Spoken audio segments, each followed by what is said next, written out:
Hello, thank you for being in a new video. This time let me tell you what I liked most and least about the Xiaomi 15 after testing it, in case you are considering buying it. So the time has come to tell you not to buy the Xiaomi 15 without watching this video. Think about its initial launch price, which in Mexico was set at 24,999 pesos. This is quite an expensive device indeed, although it belongs to Xiaomi's high-end category. So let's begin by discussing the positive aspects. As a premium device, including benefits like 4 months of Spotify Premium, 3 months of YouTube Premium, access to the Dragon Pass lounge at airports, free screen replacement if damaged in the first 6 months, 3 months with 2 terabytes of Google One, and an additional 12-month warranty extension makes it feel like a special deal for this pricey device. A liquid metal version is also available on the back cover, and it looks incredibly attractive. This device is among the most compact, lightweight, and comfortable to hold in hand, making it a part of the high-end category. There aren't many options like this in such a category.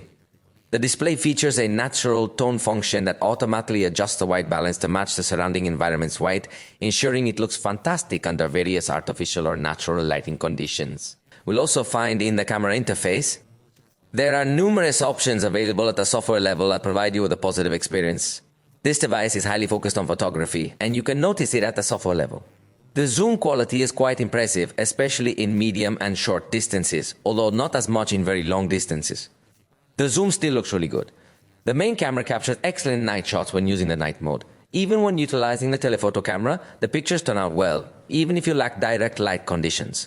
So it is clear that photography is one of its strongest points, as it also has tele-macro photography. Even if you apply a 5x zoom crop, it looks excellent. Also, the pictures are very good, even with the Leica touch. The portrait photos are excellent. You can really see the Leica influence. In color, the tele-macro camera is also impressive in video recording because it allows you to capture 4K footage of very small elements, and it looks excellent. Additionally, it has practical features like holding down on someone in the photos to crop it and send it directly to WhatsApp as a sticker, which sends well if detected as such. It also features Circle to Search from Google, being among the first devices to integrate it. This function, though, is becoming more common, it must be mentioned. And of course, at the security level, also has several options such as Secure Folder, the second space, the application lock option to hide applications, clone applications, and many more functions. We will also find Bluetooth 6.0 for connectivity. Very modern, and also brings the MI remote function to function as a universal remote control. Its ecosystem is great and has 512 GB of storage. Something that should be noted, because generally in the high end there are manufacturers that give you the option of 256 GB as the basic option. If you are interested in the 512 GB version, you will need to pay an extra cost. Therefore, you should also take this into account when you are comparing it with another high-end option. Now, let me share what I disliked. The front camera has a fixed focus, which is really not acceptable in this price range. This is particularly true if you're planning to use the phone for recording videos. A fixed focus significantly limits the dynamism of your videos.